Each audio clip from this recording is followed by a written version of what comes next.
it's 9 p.m. in RTD. It's time to English New Edition. For tonight headlines, we have a seminar on preventing and fighting violent extremism. It's for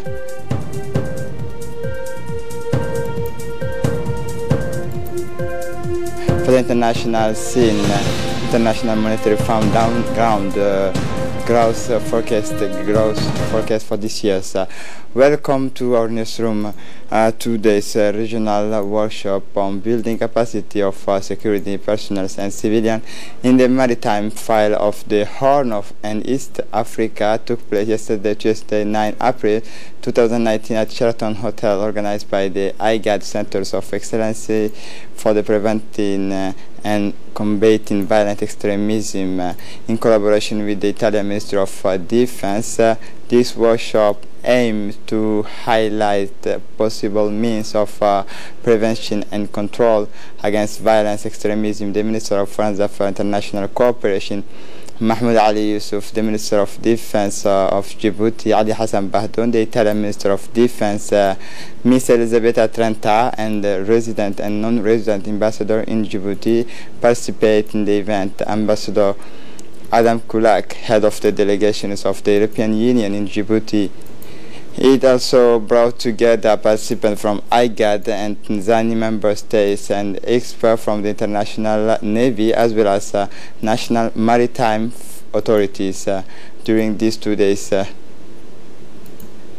region's maritime domains in their efforts to radicalize the use and the spread violent extremist ideologies. Therefore, all our collective action is needed to stop this trend. I am happy to note that by the end of this two-day workshop, participants will have enhanced their capacities in the following areas: regional maritime security and safety, identification of drivers of radicalization and violent extremism in the coastal strips in the IGAD region, recommendations on practical measures to enhance the capacity of IGAD member states plus Tanzania to secure the maritime domain and prevent violent extremism.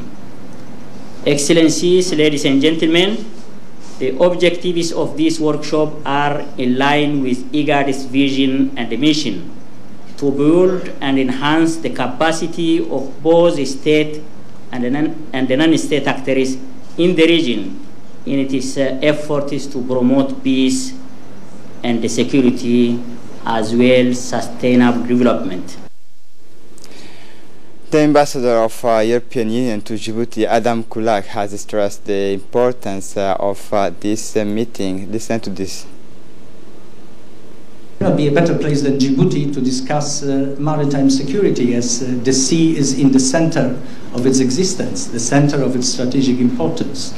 And I'm really very happy to be able to welcome you all at this seminar. I would like to wish you that all your deliberations bring us closer to a better world, better region, and together we can really make a difference. And the European Union and Italy will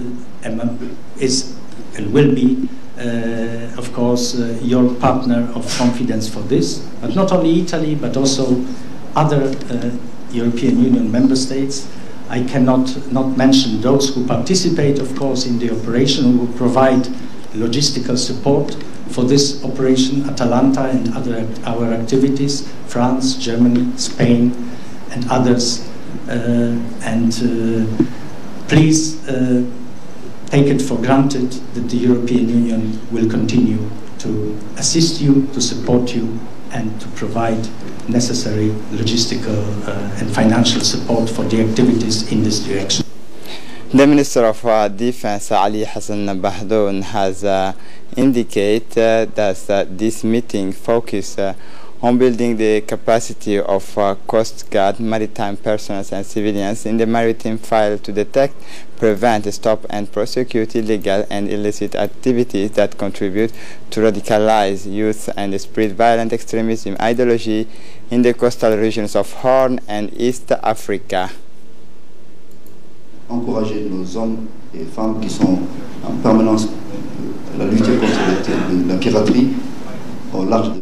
For his part, the Italian Minister of Defense, Ms. Elisabetta Trenta, maritime safety is maritime safety is very important for Italy. For which reasons? This is obvious given its increasing maritime aspect. Listen to him.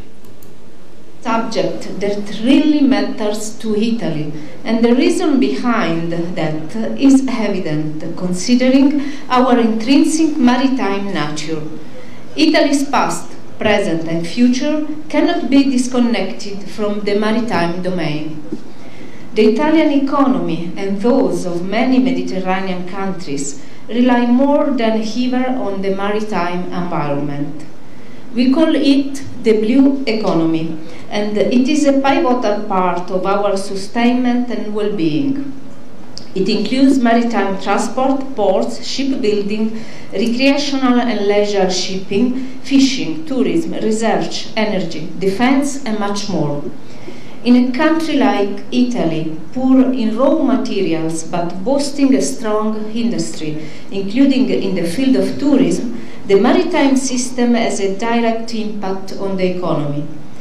This is well reflected in the social and economic importance of coastal cities and islands that positively influenced the country and whose development would have been impossible without the presence of intense maritime activity. The Minister of Foreign Affairs and International Cooperation, Mohammed Ali Yusuf, in his speech indicated that this meeting is very important. Listen to him. The Center of Excellence to Prevent and Combat Violent Extremism is a new institution that will be very instrumental to raise awareness on the danger of violent extremism. Since its inception, the center has been trying hard to foster energy and resources in order to rise up to the level of the challenges. The road to complete the eradication of violent extremism seems long and tortuous, but it takes the relentless commitment of all of us, governmental institutions, civil society organizations, and partners. I have no doubt that such training in relation with the capacity building of personnel working on the maritime domain should enable them to be more efficient in their daily mission. Preventing radicalization of youngsters is an educational process that starts on the very early stages of childhood. Terrorist groups use sometimes the lack of religious knowledge of recruits, and generally speaking, they use and abuse the ignorance of those desperate and helpless kids. Besides, unemployment and economic difficulties can throw some of them in the hands of evil-minded people. But at the end of the day, no justification can explain terror and criminal acts, either onshore or on high seas. The Minister of Defense, Ali Hassan Bahdoun, has received in the afternoons of Monday his Italian counterpart, Ms. Elisabetta Trenta, at the head of high-ranking delegations from her country.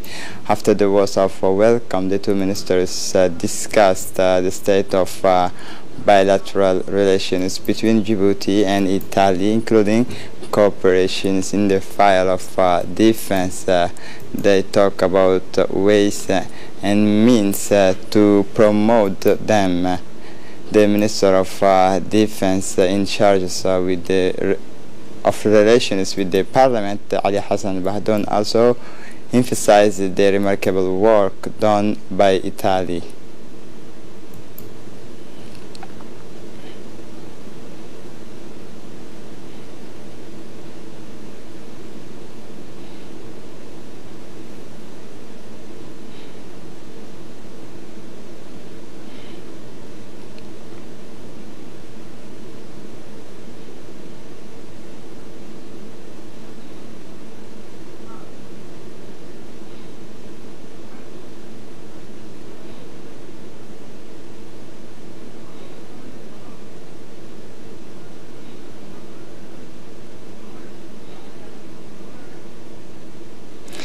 The National Agency for the Promotion of Investment organized this morning at Kempinski Palace Hotels an information and extensions workshop on the reforms carried out and those underway for the improvement of business climate in Djibouti. This workshop brought together lawyers, notary, bailiff and other legal assistants, as well as several partners of the single windows, namely the ODPIC and CNSS tax department and the Department of Domains and Land Conservation. In a words of welcome, the director of ANPE, Mahdi Darar Obsiye, gave an overview of the performance of the Republic of Djibouti for the improvement of business climate. The Republic of Djibouti has jumped 55 places. It rose from 154 places in 2008 to 99th positions in 2019, according to the Doing Business report of the World Bank. For his part, the General Directors of ANP, Mahdi Darar Ossiye, recalled also that Djibouti has created a surprise in the concert of nations by positioning itself at the top of the MENA countries, Middle East and North Africa. Djibouti is also the second most reforming countries in the world. Our country is also the second countries of the world in investor protection. The National Office for Waters and Sanitation in Djibouti, ONIAD, has proceeded this morning to set up a liquid sanitation project in Balbala. This project consists to connect the wastewaters of some neighborhood with to the purification purpose for agricultural use, such as 7 Beach District and the city of the stadiums at Djibouti City and a few neighborhood of Balbala. ONIAD Director of Sanitation, Mr. Ridwan Abdullahi, giving more details on this Balbala liquid sanitation project.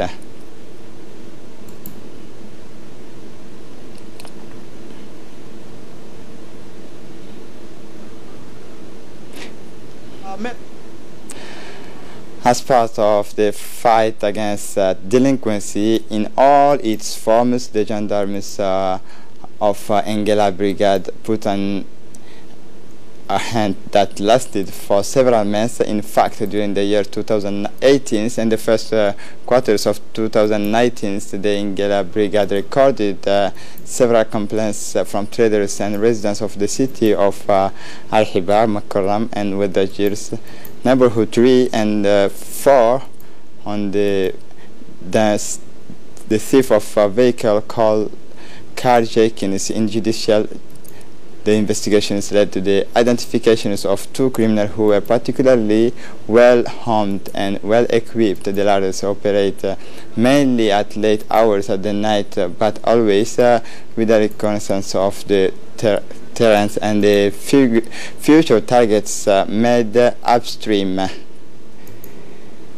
We learned the death of Mr. Bashir Qawrah Dukure on Sundays, April 4, 1999, born in 1944 in Djibouti in the regions of Ali Sabih, fathers of 18 children and 19 small children. Their fathers and maternal uncles of the Minister of National Education Vocational Training and father of Idris Bashir, the employees of MENFA, former RPP Annex President. For the international scene, International Monetary Fund was downgraded its economic growth forecast for Canada this year. It's in its April's update released on Tuesday. The International Monetary Fund now expects a 0.100% growth forecast in Canada, down from last January's forecast. The institutions predict growth of 1.9% in 2018. Canada's economic growth was 1.8% in the longer terms. The EMF forecasts a growth in the Canadian economy of 1.9% for 2020 and 1.5% for 2024.